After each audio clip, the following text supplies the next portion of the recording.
I was 23 years old, turning the thin pages of the cantos. No one came to visit. We had 2 dogs. We needed nothing then except each other, and that we needed all the time. So you're getting a sense of my history, very much the 1970s, very much the Vietnam War. So I'll read another poem that comes out of that time. And again, a juxtaposition of the public and the private. I really think those are the moments in our lives when we come closest to understanding why we are here on this world and what this world is about or doing to us. This poem is called Reading Yusef. The poet in question is Yusef Komunyakaa, an African-American poet, Pulitzer Prize winner, who did a turn in Vietnam in the early days of the war, late 1960s, early 70s. And he's written a lot about it, so I'm reading about that. Reading Yusef. I'm up early in the morning, reading your poems again, and picturing that war, the way I woke those days on the hard bunk in my dorm room, wondering who was killed today, who came back, how broken. Everything I was burning to know but afraid to hear about.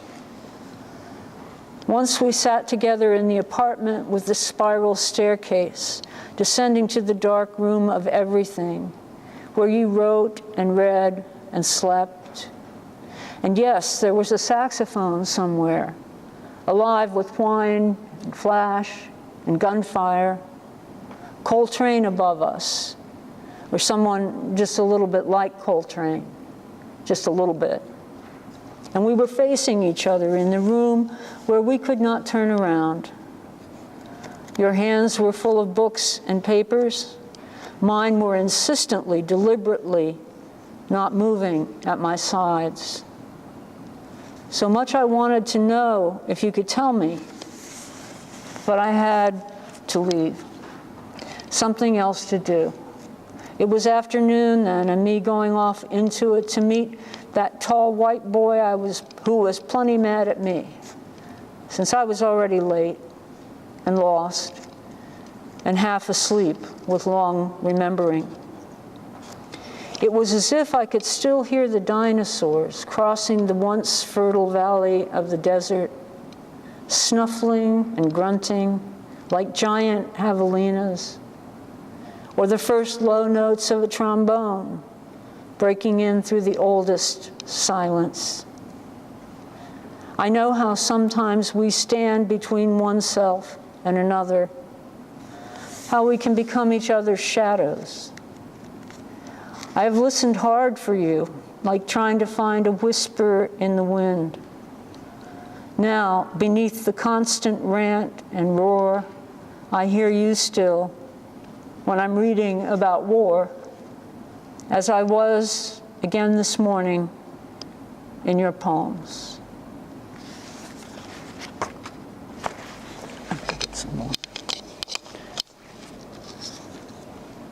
Thank you for being such a good audience. You're really with me. I appreciate it. So we're going to open out this event with a discussion. And I hope you all will be willing to make comments and ask questions and do all kinds of things like that.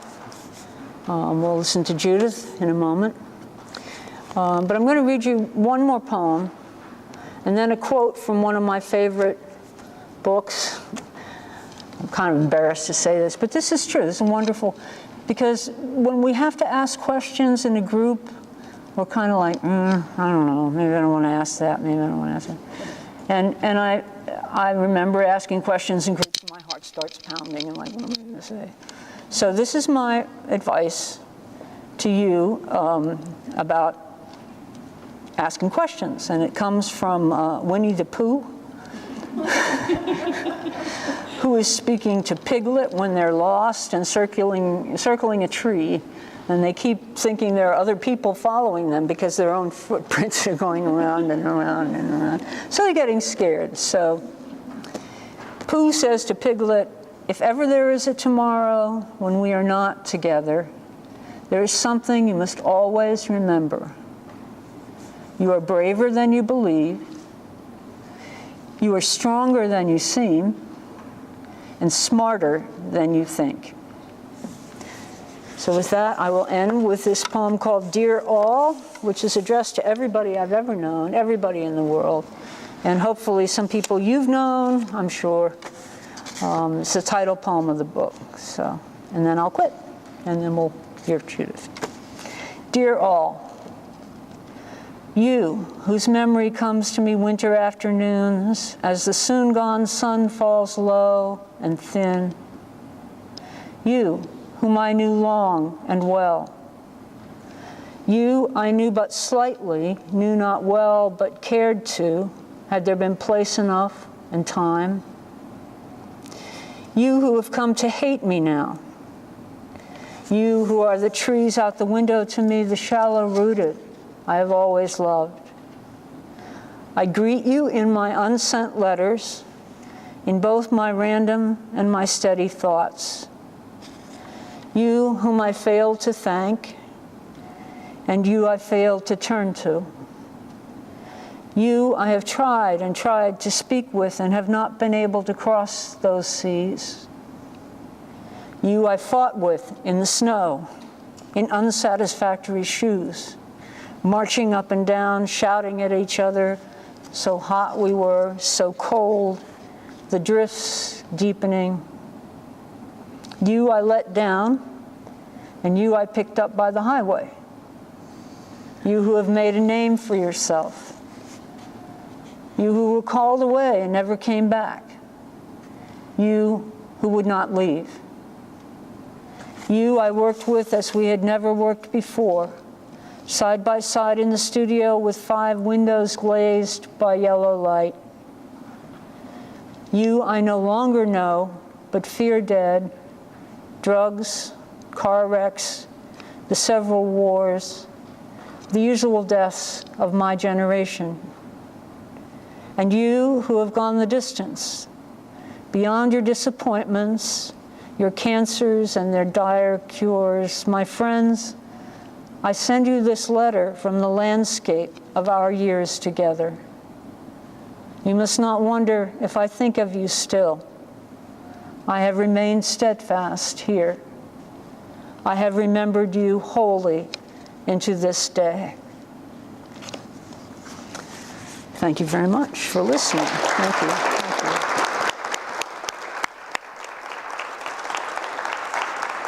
I have to move all my debris here so Judith can speak.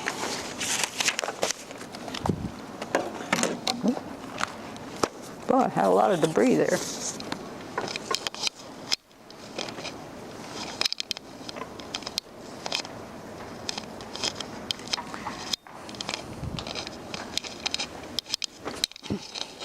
I don't know if I'm supposed to use this as well. Okay. So I am clearly the luckiest person here. I think I have known Maggie the longest, or very close. So the rest of you have the privilege to meet her today and have some idea then of how lucky I am. Shortly after the killings at Parkland High School, Ed Stack, who was the CEO of Dick's Sporting Goods, he announced that he would stop selling A-15 rifles, such as the one that had been involved in the murders at Parkland and in Connecticut and elsewhere, and that he would raise the legal age of gun purchase to 21. I think he might have said that it felt like the right thing to do. When this story was reported on a program I was listening to in Seattle, Washington, on a public radio station, the announcer, whose politics I assumed, and I think correctly, would have been pleased by such an action, He said something like the following. His tone was neutral, and I think very unlikely meant to be criticism, but I think revealed an embedded hesitation about the validity of what was behind that decision. He said something like, well, his response, his reaction, talking about Mr. Stack, was, well, of course, emotional. What is implied, what at least I heard when we hear that word,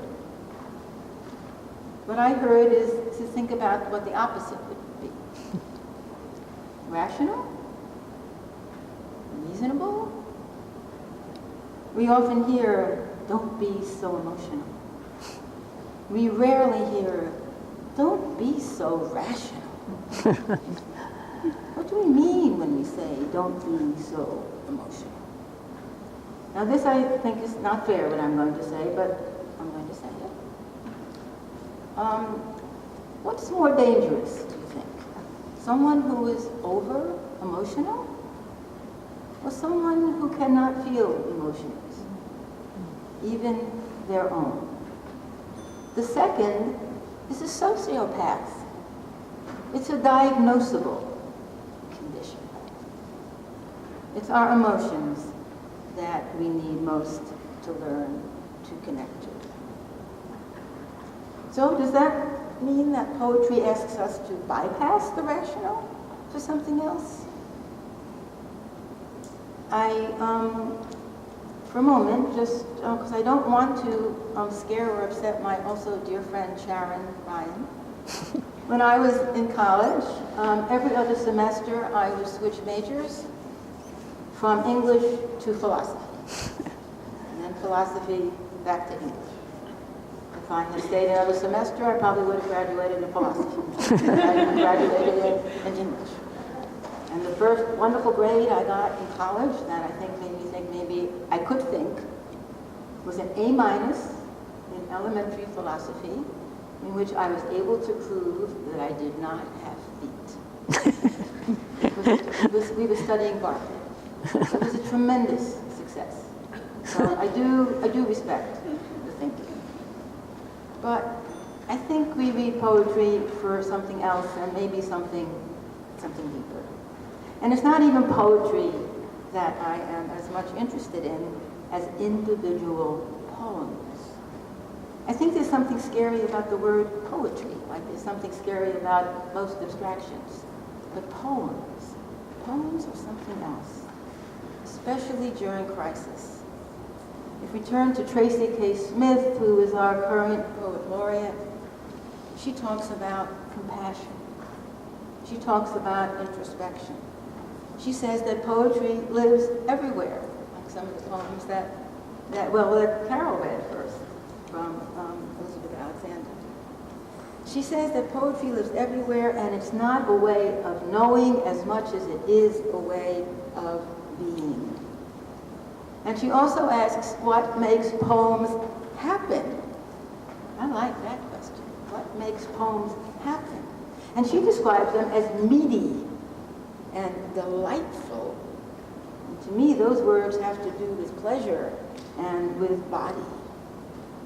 Now, I've come to think that because poetry, maybe literature in general, has the disadvantage of using the same medium, language, that we use for our discursive interactions, for the papers we write, for the legal briefs, for essays, because we're using language rather than paint or clay.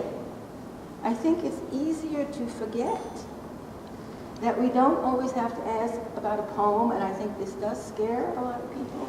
What does it mean? We feel it much more, that it's much more necessary or maybe responsible to ask that question about poetry than about a painting. I think it's not a question we need to ask, or it's not the only question we need to ask. Another poet friend of mine, I like to surround myself by poets. They are very good people to be around. I recommend it very highly.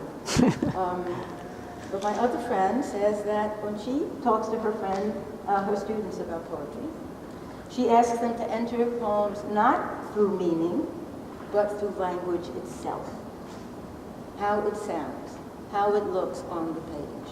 She asks them to allow themselves to encounter the mystery, including, maybe especially, what confuses them. I like that a lot. I remember asking my rabbi, I was complaining to him one time, half complaining, half asking for help, asking him what I could do about the prayers, because I had a lot of trouble with the prayers. There was not much in them I believed. And this was beyond the time when, in my tradition, it was no longer a problem of gender. It wasn't only a male God. So it wasn't that issue of she, he. But I just couldn't find my way to them. And what he said is, read them as you would a poem. Don't expect to get it all at once. Feel free to ignore what doesn't work. And see if anything reaches you without your even reaching out to it. That's a pretty smart rabbi. Mm-hmm. You know, and I found that is a way to enter prayer a little bit more. Since reading Maggie Anderson's first book, Here's That Answer, I have been grateful for the bravery, the honesty, the humor that have brought me joy and carried me through pain. In Dear All, I find these gifts again, during a time in human history when they are even more necessary. And for that, I know we are all grateful, and we both look forward to what you have to say and ask of Maggie, maybe of each other, and look forward to the conversation that will continue. Thank you, Carol, very much for including me. It's an honor. Maggie was a student of mine for a short while until I became her student for life, and she cannot get rid of me. Thank you all. I want to get rid of you.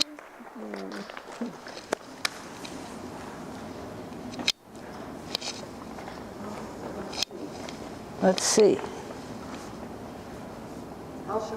How shall we do this? Someone may have a burning question or a thought to share. I'll get either Judith or Maggie up here.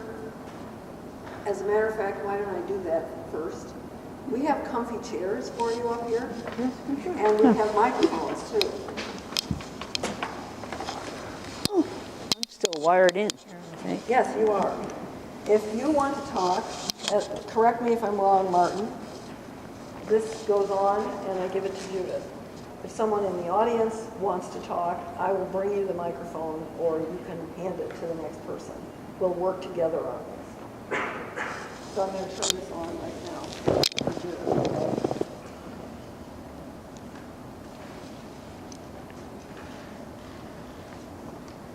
I want to stand. I'm pretty low down. Yeah. Feel slow down. Well, would you like the whole audience to stand? No. You're fine.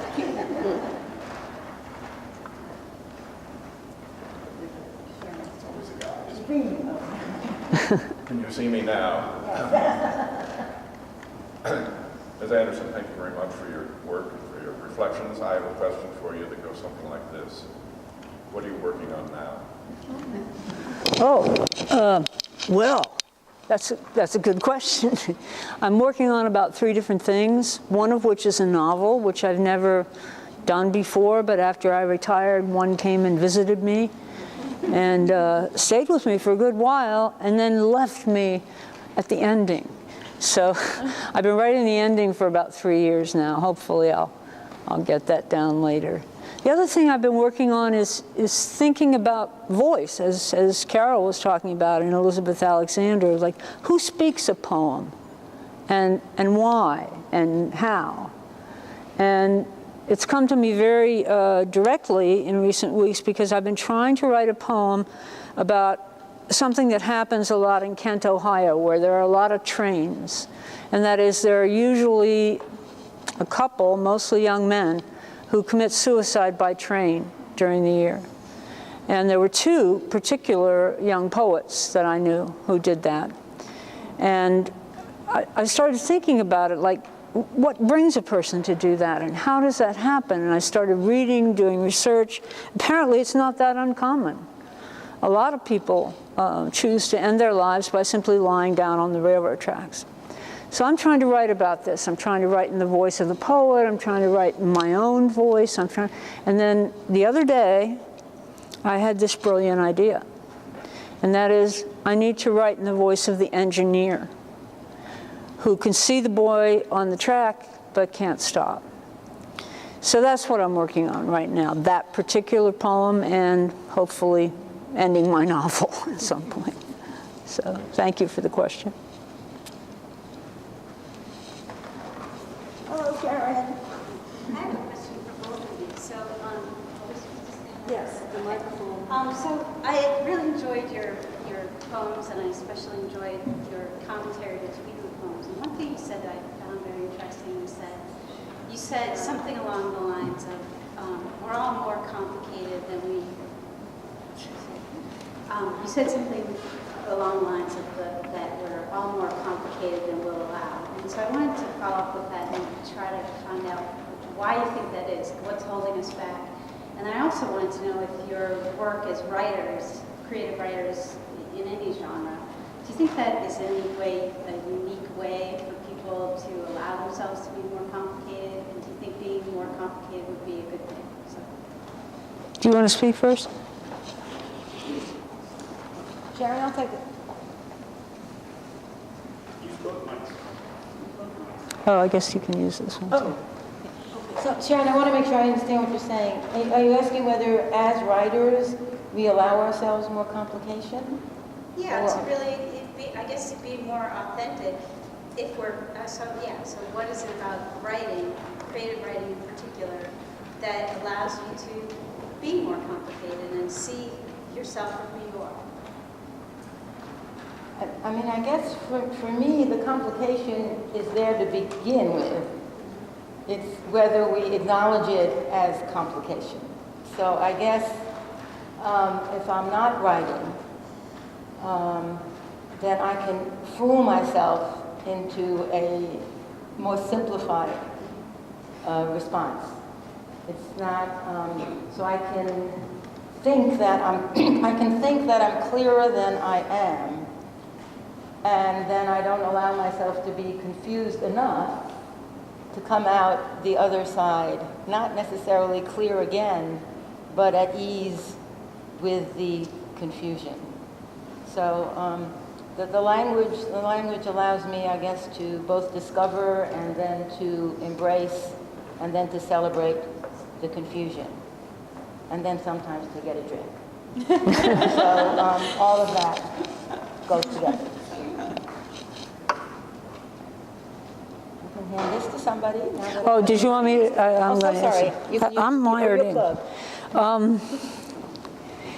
I think it's important when you're writing poetry, despite all the tradition that says poetry is about flowers and birds and wonderful things, to acknowledge not only the things that are not so wonderful in our world, and also the things that are not so wonderful in ourselves.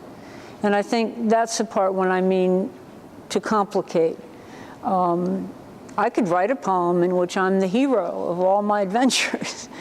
But I think more and more I realize that the poem will be more meaningful to myself and to others if I acknowledge my own complicity, my own failures, my own misunderstandings. I think that makes poems richer. I have a question.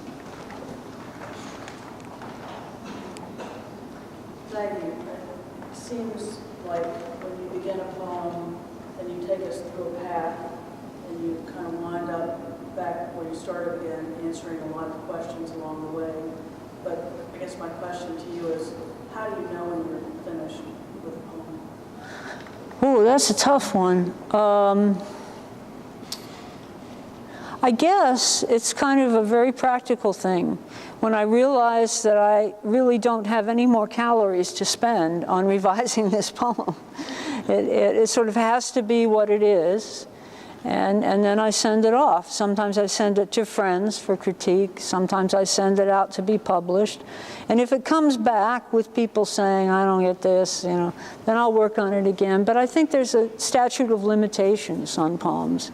Although I say that knowing that I've written some poems in 20 minutes, and some poems it's taken me 20 years. But you kind of know when you're done because that's all you have to say. Can I answer that? Just because someone at a writer's colony gave me an answer to that question that I used not with poems necessarily. But she said that she knew a poem was finished when it had nothing left to teach her. That's a good question. So that, I mean, you're not saying anything contradictory to that. No, no. But that really, when there's not stuff coming back that is not just frustrating, but enticing, or, and I found that really works. Yeah, I think that's true. And then bring it back to that in a minute. Since you raised the Parkland issue, the shooting, I volunteer at the Brewston Elementary School library. They don't have any staff, but that's beside the point. But the point is that boys that are 9 years old will check out books about guns that we have on the shelves that are, loving details about these guns, and yesterday I just felt complicit. So I know knowledge doesn't exist it doesn't exist out of context. There's parents, there's other messages, but I guess I just wanted a response. To make it better? You want me to make it better, Judith. Very good. Yeah. Okay, go ahead, you make it better. Can you have a response? Because what are you asking, Susan? What you should have done? Should you have taken it out of their hand? No, I mean, you're not asking that, no. I don't know what I'm asking. I'm feeling so uncomfortable about it, though. I guess it's one of those things where I just wish we could talk about it, to my school board, or is this something that, is this a good thing? Can you ask them whether they like it? Or what's in it? Did you ask them what they're reading? Is it how to make a gun? Is it how to shoot a gun? Is it... It's like page by page kind of cataloging guns and taking them apart and the different kinds of guns there are and what they're for. Now, I don't know, they're kind of older books, so I don't think there's any guns, like revolvers. I don't really know, though, because there could be. Because we've had, there's all sorts of, little boys love to hear those stories, and little girls too, about, Bonnie and Clyde and, guns. So I don't know. It's just one of those questions, and it's not poetry. They're in a book, in a library, and we check them out to these little boys. So maybe it's not a question. So thanks for listening. I think anything you can do to engage them in conversations about the guns. You're not complicit when you check the books out.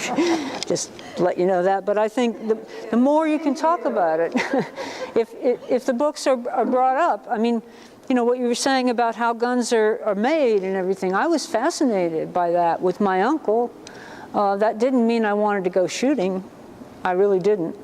But I guess this sounds weird, but it's kind of like sex education. The more you can make it seem like something normal, there are guns in the world and people hunt with them, and I think that's the key, speaking about them, talking about them, asking them, like doctors do now. Do you have guns in your home? There's a gentleman in the back now who is waiting for a mic. Hello. Hello. Firstly, I don't think there's anything complicit about checking out a book on guns to a 9-year-old. Because there's so much that's happening with that 9-year-old outside the library that will determine what they do with the information they receive from that book. It may just be something fun to them, it may be something more deviant, but there is an entire environment outside what you're doing with them that will determine what they do with it. What my question is based off is the fact that going through high school literature classes, I don't know if this is done anymore, but when I went through it, we were taught to look for meaning in poetry. Now I really hate that. I really hate anyone telling me that this poem means this. So when I do write poetry and I ask other people to read it, I never say, what does this mean to you? I say, how does this make you feel? So do you think we can resurrect poetry as a mainstream means of communication, given the fact that we've taught people so many times that it has to have a meaning, rather than just see the beauty in it if it's there? Do you think that's possible at this point? Look at all the people here. Yeah. Yeah. I'm optimistic. I guess I'm optimistic in the way you're optimistic when you're scared if that doesn't happen. So I would answer it that way. But Maggie. That used to irritate me in classes too. What is the meaning? And then there would be quizzes where we had to fill in the blanks about, and that never seemed to me to be satisfying or interesting even. So I'm optimistic too. I think the more we learn how big a tent poetry is, how many different kinds of poetry there are. There's spoken word poetry, there's meditative poetry, there's religious poetry. The more we acknowledge that it's a big tent, poems mean lots of things, and I like the fact that you ask, how does it make you feel? I've been thinking about that a lot. I read somewhere recently that if you're talking to someone you haven't talked to in a while, if you ask them, how are you? You get one kind of answer. But if you ask them, how are you feeling? You get another kind of an answer, usually a much more specific and pointed one. And I think that's what to ask about poems. So keep writing. Thank you. No, for that. If I can have it for a minute. Thank you. I mean, for me, if I'm not allowed to feel my own confusion, I am not going to be able to understand anybody else's. And maybe even confusion is, I mean, I use the word myself, but maybe that's not that's the word. Fullness, contradiction, changes of mind. I mean, if we don't allow ourselves to be emotional, I mean, I really think there's a real problem in the preference in, I only know Western society, children not all of that, but I don't like the romanticization of the Indians or the East that we don't know about. We give